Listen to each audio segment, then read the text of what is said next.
Hello दोस्तों, मैं दीपा शामकार संस्कृत सौर्य चैनल पर आपका स्वागत करती हूँ। पिछले वीडियो में हमने संधि प्रकरण को प्रारंभ किया था और संधि प्रकरण में हमने सबसे पहले स्वर संधि में दीर्घ संधि को पढ़ा, फिर गुण संधि को पढ़ा। आज हम पढ़ने जा रहे हैं वृद्धि संधि को। देखिए, मैंने यहाँ पर वृद्धि संधि के बारे में कुछ लिखा है। सबसे पहले मैंने लिखा है वृद्धि संधि की पहचान को, कि हम वृद्धि संधि को कैसे पहचानेंगे कि ये वृद्धि संधि है। तो देखिए, यहाँ लिखा है इस संधि में ए ऐ और औ की मात्राएं आती हैं। यदि हमें किसी संधि में ऐ की या औ की मात्रा मिल जाए तो हम वहां पर समझ जाएंगे कि ये जो संधि है ये वृद्धि संधि है। परंतु वहां पर जो उसका विच्छेद होगा, वो विच्छेद होने के बाद उसके जो दोनों पद क्रम होंगे या उसके जो दोनों पद होंगे, वे दोनों ही पद हमारे सार्थक होने चाहिए। और यदि भी सार्थक है तो हम समझ जाएंगे कि ये वाली जो संधि है ये हमारी वृद्धि संधि है। देखिए, यहाँ पर वृद्धि संधि की मैंने पहचान लिखी है। लिखा है यदि आ के बाद ऐ ओ आए तो देखिए, यहाँ पर ह्रस्व आ या दीर्घ आ दोनों में से कोई भी आ जाए, और अगर उसके बाद ए या ऐ में से कोई एक आए तो इनका इनकी जो विकृति है वो ऐ ही आएगी। देखिए, यहाँ पर आ और आ है ये तो बात ठीक है, लेकिन यहाँ पर ए या ऐ, अगर यहाँ पर ऐ ही आ जाए केवल, तब भी इन दोनों का जो योग होगा वो ऐ ही होगा। उसी तरह से यहाँ पर आ के बाद यदि ओ या औ में से कोई एक आ जाए तब भी इनका जो योग होगा वो औ ही होगा। कैसे होगा, आइए हम कुछ एग्जाम्पल लेते हैं। देखिए, जैसे मैंने सबसे पहले औ का एग्जाम्पल लिया, मैंने यहाँ पर लिखा बनौक्सा। चलिए पहले से विच्छेद लिखते हैं। बन प्लस ओक्सा।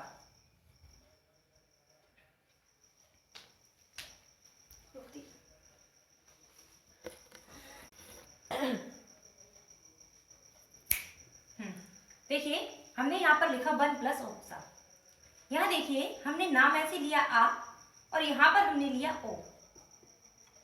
हमने आ और ओ जो लिया है, देखिए हमने यहाँ पर ये आ है और यहाँ पर ये ओ है। इन दोनों का जो योग होगा वो होगा औ। तो हमने इन दोनों का जो योग किया वो कर दिया औ। अब देखिए, जब हम इसे जोड़ेंगे तो यहाँ नाम ऐसे हम आ को ले चुके थे, इसलिए हमने नाम में लगा दिया हलन, और यहाँ पर हम ओ ले चुके थे, इसलिए हमने यहाँ पर लिख दिया कसम। और इन दोनों के जो योग से हमने नया शब्द बनाया वो बनाया है औ, और या औ दे देंगे उसे जिसे इसकी आवश्यकता है, और हमने दे दिया औ ना को, और ये हमारा जो शब्द है वो बन गया बनौक्सा। चलिए ऐसे ही हम ऐ वाला भी देख लेते हैं। एक मैंने लिखा राम प्लस ए, मैंने लिखा राम प्लस, देखिए यहाँ हमने आ ले लिया था और यहाँ हमने ए ले लिया। इन दोनों का जो योग है, देखिए दीर्घ ह्रस्व आ और ए, इन दोनों के जो योग से बन रहा है वो बन रहा है ऐ। तो हमने यहाँ पर ले लिया ऐ। यहाँ पर लेने के बाद हम इनका योग करेंगे तो हमने माँ में से जो आ ले लिया था, इसलिए हम माँ में लगा देंगे हलन।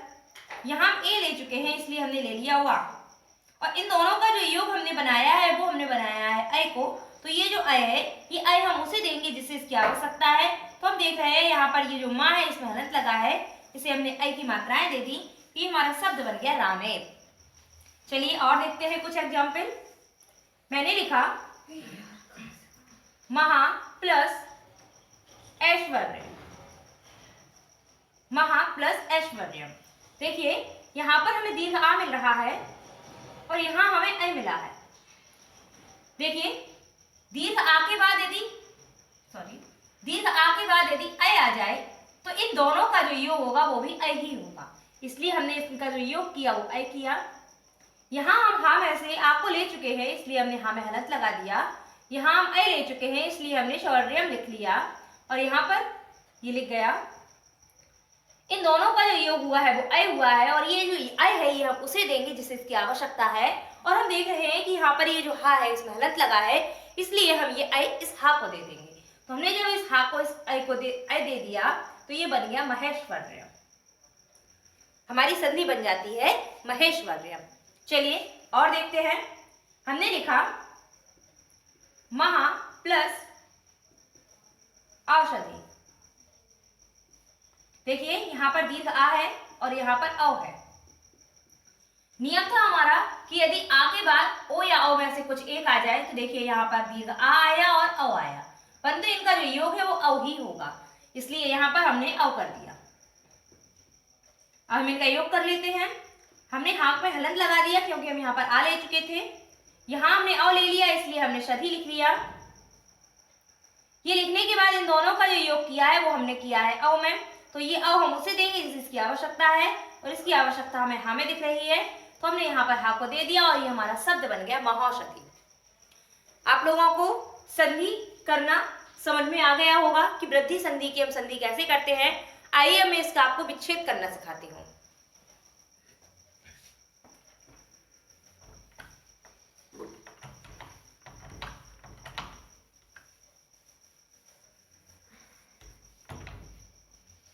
देखिए सबसे पहले मैं आय वाला ले लेती हूँ। देखिए मैंने लिखा तथा, मैंने यहाँ पर देखो पहले ही बताया है इस संधि में अय और अव की मात्राएं आती हैं। इसकी पहचान करते हैं तो हम देखते हैं कि अगर किसी संधि में ए की या अव की मात्रा है तो हम कह सकते हैं कि ये जो संधि है ये वृद्धि संधि है।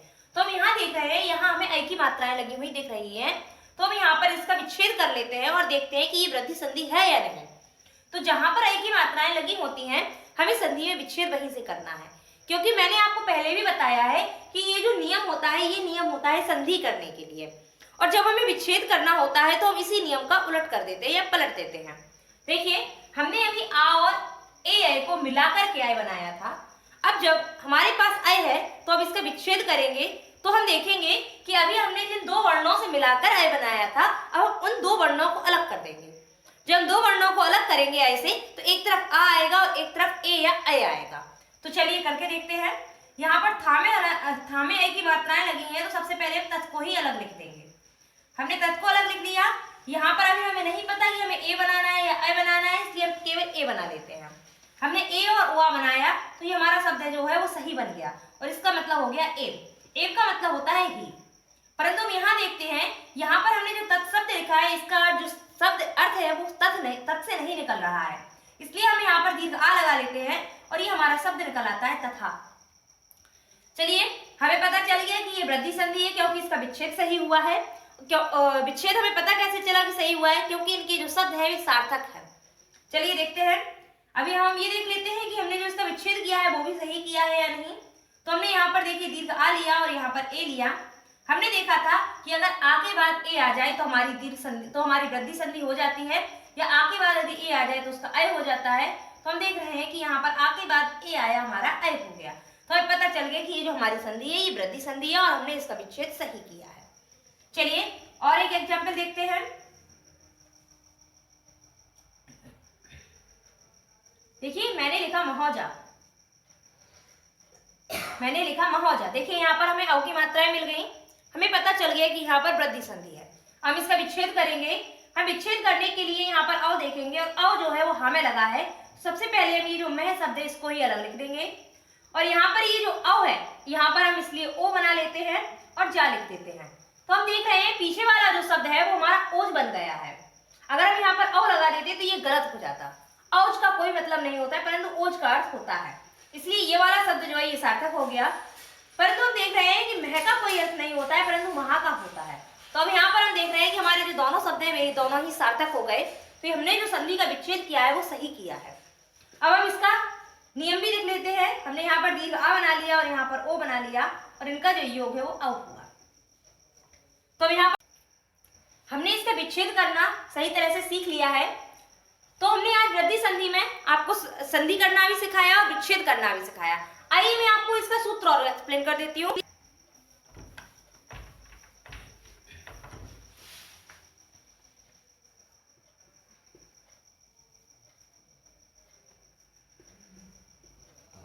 देखिए सूत्र है वृद्धि रेचि। सबसे पहले हम इसका विच्छेद करते हैं। हमने एक तरफ ले लिया वृद्धि और दूसरी तरफ ले लिया एच, यानी कि एक तरफ तो हमने लिया है इसका वृद्धि शब्द और दूसरी तरफ हमने लिया है इसका एच शब्द। एच या एच ही कह लेते हैं। चलिए देखिए इसका विच्छेद हो गया। यहाँ पर ये जो रा है इसका हम कर देंगे विसर्ग, तो हमने कर दिया वृद्धि, और दूसरी तरफ ये जो एच ही लिखा है ये एच जो है ये एच प्रत्याहार है। इस एच प्रत्याहार में आपका ए और ए, ऐ, ओ और औ, ये आते हैं। तो यहाँ पर जो ये इन्होंने कहा है, कहते हैं कि ये एज प्रत्याहार है, इस एज प्रत्याहार की वृद्धि हो जाती है, इस एज प्रत्याहार की वृद्धि हो जाती है। एज प्रत्याहार की यदि वृद्धि हो गई तो कैसे हो रही है, देखिए जरा, यहाँ पर ये जो ए और ये जो ओ है, ये दोनों वर्णों को हमने गुण संधि में पढ़ा था। यही कारण है कि इन दो वर्णों को हम गुण वर्ण कहते हैं, और यहाँ पर इनकी ही जो वृद्धि होती है तो अ और औ हो जाते हैं। यही कारण है कि अ को और औ को वृद्धि वर्ण कहते हैं, ये वृद्धि स्वर कहते हैं।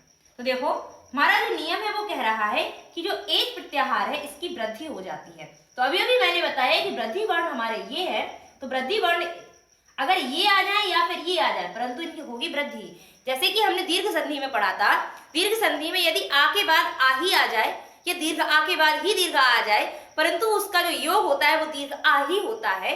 बिल्कुल उसी तरह से इस वाली संधि में भी अगर आ के बाद ए आ जाए या फिर अ आ जाए, परंतु उसका जो योग होगा वो वृद्धि ही होगा, यानी कि अ ही होगा, क्योंकि ए जो है वो वृद्धि नहीं गुण होता है और जो अ है वो वृद्धि ही होता है। तो जब वृद्धि ही हो रहा है तो उसका योग भी वृद्धि आना है तो अ ही आएगा। तो देखिए यहाँ पर आपको समझ में आ गया होगा, सूत्र कह रहा है जो एज है हम उसकी वृद्धि कर देते हैं। ये सूत्र केवल और केवल इतना ही कहता है। चलिए हमने आज पढ़ा वृद्धि संधि को। अगला जो वीडियो बनेगा वो बनेगा हमारा यण संधि से संबंधित। मैं आपको यण संधि पढ़ाऊंगी।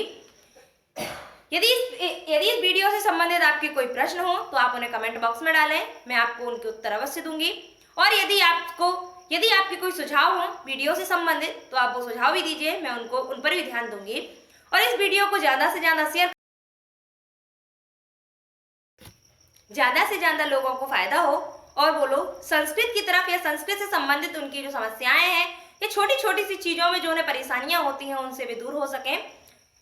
और ये जो वीडियो है ये वीडियो आपका TET, CTET, super TET, TGT और पीजीटी सभी के लिए फायदेमंद है।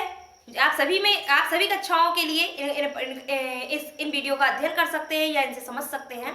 धन्यवाद।